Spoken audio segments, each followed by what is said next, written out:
ഹരേ കൃഷ്ണ. എന്താണ് ഏകശ്ലോക രാമായണം എന്ന് അതിൻ്റെ വരികളും അർത്ഥവും എല്ലാം ഇതിലൂടെ ഒന്ന് കാണാം. കർക്കിടകത്തിൽ രാമായണം പൂർണ്ണമായും വായിക്കാൻ സാധിക്കാത്തവർക്ക് ഏകശ്ലോക രാമായണം എന്നും ചൊല്ലുന്നത് സമ്പൂർണ്ണ രാമായണ പാരായണത്തിന്റെ ഫലമുണ്ടാകുമെന്നാണ് പറയുന്നത്. രാമായണം എന്നത് രാമന്റെ അയനമാണ്. അയനം എന്നാൽ യാത്ര എന്നാണ് അർത്ഥമാക്കുന്നത്. ഈ യാത്രയുടെ സംഗ്രഹമാണ് ഏകശ്ലോക രാമായണം. ഒറ്റ ശ്ലോകത്തിൽ രാമായണ കഥ പൂർണ്ണമായും പറയുന്നതാണിത്.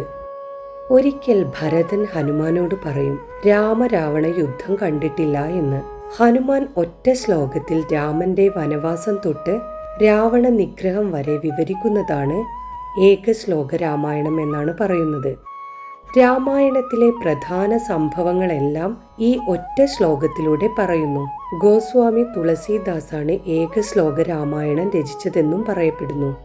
ഈ ശ്ലോകം മനപാഠമായി എന്നും ജപിക്കാവുന്നതാണ്.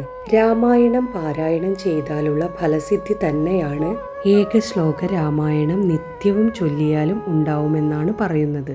ഇനി ഏകശ്ലോക രാമായണത്തിലെ വരികൾ പരിചയപ്പെടാം. നമോ നാരായണായ. ഓം നമോ ഭഗവതേ വാസുദേവായ.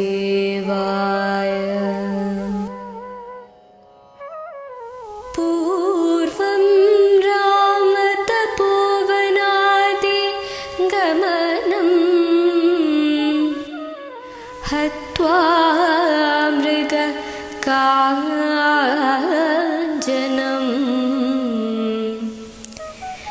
വൈദേഹി ഹരണം ജടായുമരണം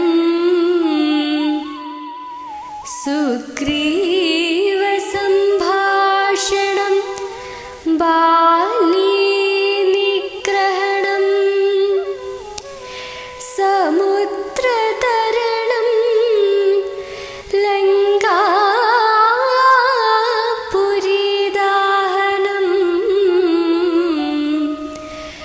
പശ്ചാത് രാവണ കുംഭകർണ